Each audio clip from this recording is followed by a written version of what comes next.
This video is brought to you by NordVPN. Give yourself options online. Go to nordvpn.com/TopTenz or use the code TopTenz for a huge discount on a 2-year plan, plus an additional bonus month for free.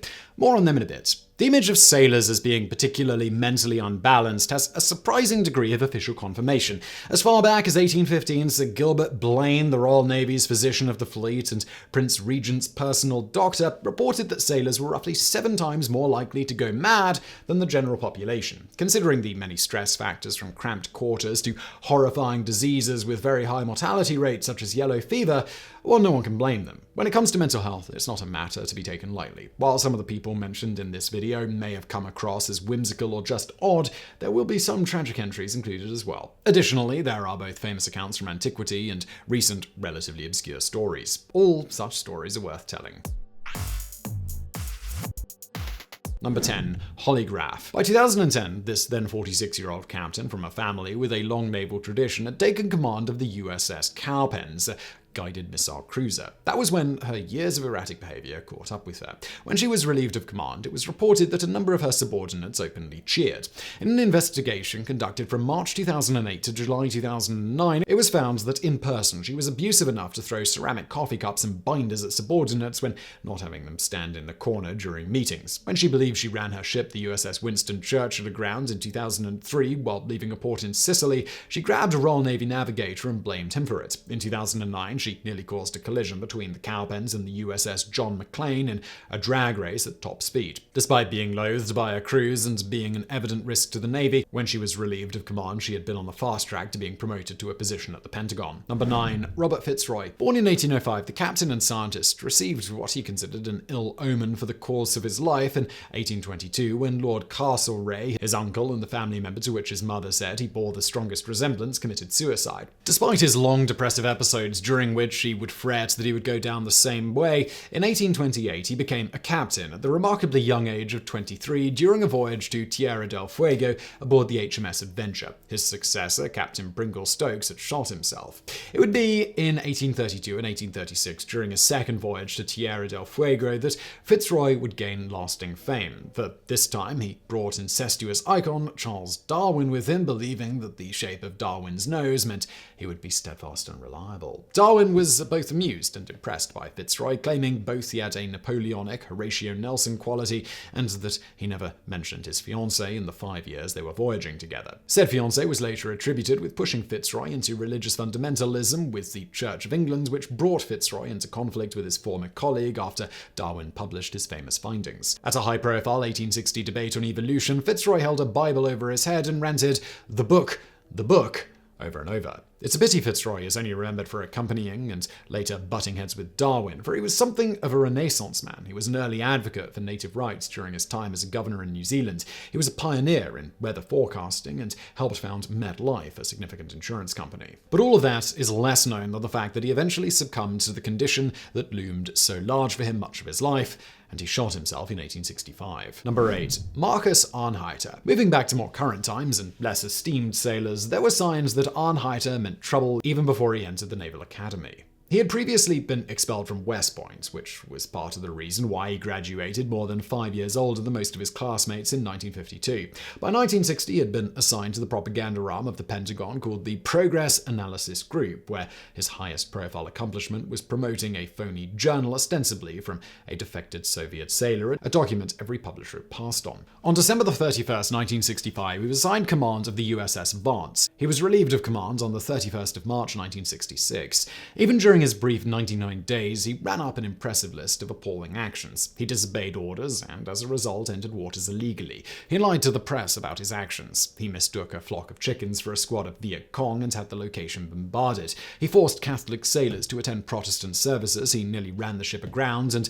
overtaxed its engines in general. He tried to chase down a suspected Chinese submarine even though America wasn't at war with the Chinese. Ultimately, it befell Chaplain Dando to compile a report on how unfit Arnheiter was for command, which became known as the Mad Marcus Log. During his review that ended his career, Arnheiter insisted that the mutiny was due to a radical anti-war movement influencing his crew and officers. Despite his high-profile loss of command, Arnheiter stayed in the US Navy until 1972. Number 7. Peter Mims. As farcical as Arnheiter's time in command was, Peter Mims' tour of duty was at least equally horrifying and sad. The sailor was serving his third year aboard the cruiser USS Shiloh when he requested counseling due to stress factors that included financial difficulties due to failing to report a divorce, which left him $7,000 in debt. The request was turned down. On June 8, 2017, after making such seemingly sincere claims as saying that he'd been to space and that he could shoot fire from his hands, he disappeared. It took a week of searching before he was found inside one of the escape passages leading from the engine room, which was so hot that Mims had essentially put himself in a sweat box. He had been sustaining himself off a jar of peanut butter and was covered in his own sweat and excrement, his sailors having assumed the horrid smell was the engine exhaust and that it meant that he couldn't have been hiding where he was. However, a general personnel review found that morale among the Shiloh was dangerously low in general, so it probably wasn't quite so surprising to Mims' fellows that he snapped. Number 6. HMS Challenger Crew. Speaking of crews driven to and beyond the breaking point by a stressful environment, consider the voyage this ship went on from 1872 to 1876. It was in its own way as momentous as the Second Beagle voyage. It performed depth measurements around the world, took temperature readings to study currents, and studied and catalogued tremendous biological findings from depths where it was previously believed that life would be impossible. It also was such repetitive and taxing work that only 144 of the 240-person crew returned. Some succumbed to disease, some deserted while the ship was at port, or were even abandoned at ports. 8 of them went horribly mad. One of them who paid a permanent price for temporary insanity was Lieutenant Harry Harston. On June 6, 1876, near the end of the voyage, he died of drinking a poisonous chemical called coral. Now, if you don't want to be swearing like a sailor because of a bad internet experience, then you really need to think about today's video sponsor, NordVPN. Look, I'm constantly online because I operate a lot of YouTube channels. And there are people out there still using the internet without a VPN like it's 1994. But VPNs aren't simply a more modern way to use the internet, they're straight up better. And with NordVPN, you can rest easy knowing that your internet is safely behind a wall of next generation encryption, block malware, bypass annoying ads that are tracking your web traffic, and much more using a VPN. Worried about data logs? Well, don't be. NordVPN doesn't keep logs on your internet use because they know where you go is none of their business. What they do give you is more than 5,000 server options scattered across 59 countries, so your IP can live wherever you want it to, and that access can provide you with loads of new options from shopping to streaming. Just one click and you're good to go. So regardless of whether you're considering a VPN for yourself or as a gift for another internet user in your life, Nord gives you options. And right now, you guys can take advantage of a special deal that NordVPN is running. Any purchase of a 2-year plan comes with a huge discount, plus an additional month for free. And if you make a purchase and decide the VPN isn't for you, NordVPN offers a 30-day money-back guarantee. Just go to nordvpn.com/TopTenz or use code TopTenz at checkout, or there's just a link in the description box below. And let's get into the top 5. Number 5. John D Bulkeley. On a vastly lighter note, there's the long and distinguished career of this Navy Vice Admiral. A Naval Academy graduate in 1933, he took part in historic naval events even before the generally acknowledged start of World War II by witnessing the sinking of the USS Panay during the Second Sino-Japanese War in 1937. By 1942, he was commanding the torpedo boat that evacuated Douglas MacArthur and his family from the Philippines. In 1944, he led minesweepers clearing the way for the landings at Utah Beach on D-Day. After being placed in command of the destroyer Endicott, he attacked 2 German corvettes with only 1 functioning artillery piece and sunk both, admittedly with the support of 2 British gunboats. He would later be promoted to Rear Admiral by John F. Kennedy himself, and then was sent to command Guantanamo Bay, saving the base when the Cuban government tried to cut off water supplies by installing desalination facilities. It would be during his command of a base in Clarksville, Tennessee during the 1960s that he would develop his most unhinged habit. He would dress into what's generally inaccurately regarded as a black ninja outfit, blacken his face with makeup, and then see how easily you could sneak around the base as a security test. Considering that he did not tell anyone he was planning to do this, he was definitely risking being shot by his own men. Well, he did it the first time before someone found out it was him. Number 4. Gabriel A Romero. The record indicates that this machinist mate's auxiliary fireman knew he was mentally unwell and took steps to treat himself. Over the last 3 months of his life, he voluntarily made 8 visits to the submarine-embedded mental health program SEMHP. Only during one of those did he actually speak to a psychiatrist. He wasn't diagnosed as having any problems, despite a noted habit of crying during disciplinary hearings. Ultimately, his problems resulted in tragedy on December 4, 2019, when he killed 2 shipyard workers, injured another, and ultimately took his own life with the M9 pistol had been issued.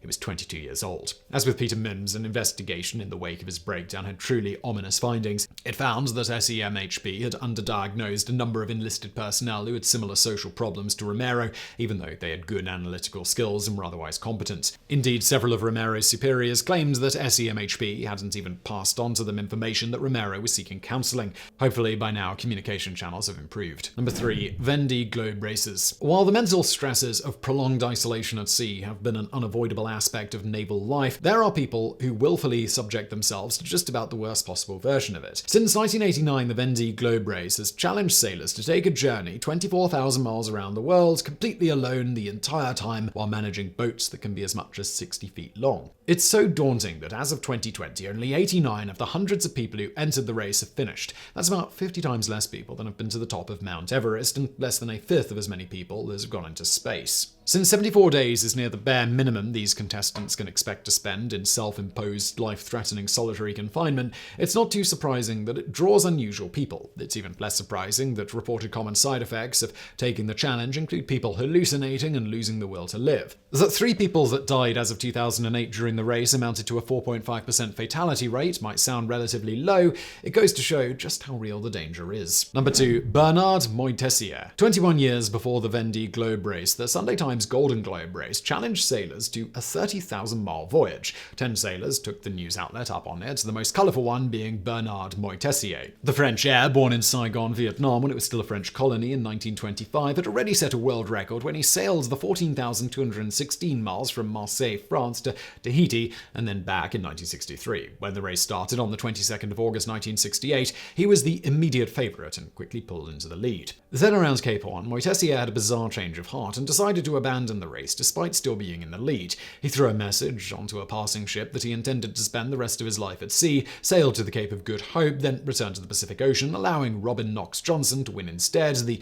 only sailor who even finished the race. Moitessier was too busy hallucinating sailing companions and attempting to befriend passing animals while growing a massive beard to care about such trivialities as a race, though eventually he did decide to sail to Tahiti. By the time he ended his voyage on the 21st of June 1969, he had sailed 37,455 miles. He said his only regret of his decision to abandon the race was that in the message he slingshot at the passing boat, he had included the words "perhaps" in a sentence about the sea saving his soul. Number 1. L. Ron Hubbard. Hubbard is most known for popularizing Scientology, the belief that all humans are potentially supreme beings whose powers are kept in check by thetans, a sort of particle bombarded into our bodies at the command of the alien overlord Xenu. More significant than any of the particulars of his religious teachings was abusive behavior. For example, during a period in the 1960s while in international waters to dodge taxes, his religious organization developed a practice of throwing people who'd fallen out of favor off of his ship. This was hardly the most brutal thing he did, though. In 1950, when his wife pressured him to get psychological help, he instead fled to Cuba with their daughter and told her that he'd cut her into little pieces and drop the pieces in a river. Even during his time in the US Navy from 1941 to 1950, he caused crazy trouble. In June 1943, the boat PC-815 under his command sailed into Mexican territorial water. Not knowing where he was, Hubbard ordered to practice bombardment on a nearby island. Though there were no casualties, the Mexican military sent a message that they considered the act of aggression grounds to attack any US ships that ventured into Mexican waters. The US Navy apologized immediately, relieved Hubbard of his command, and with startling leniency, they decided to stick him with a desk job for the rest of his time in the service. Judging by the hardships these other sailors endured and inflicted on duty, frankly, that was probably a blessing for him. So I really hope you enjoyed today's video. Special thanks to our friends over at NordVPN for sponsoring. Please do check them out through the link below. And thank you for watching.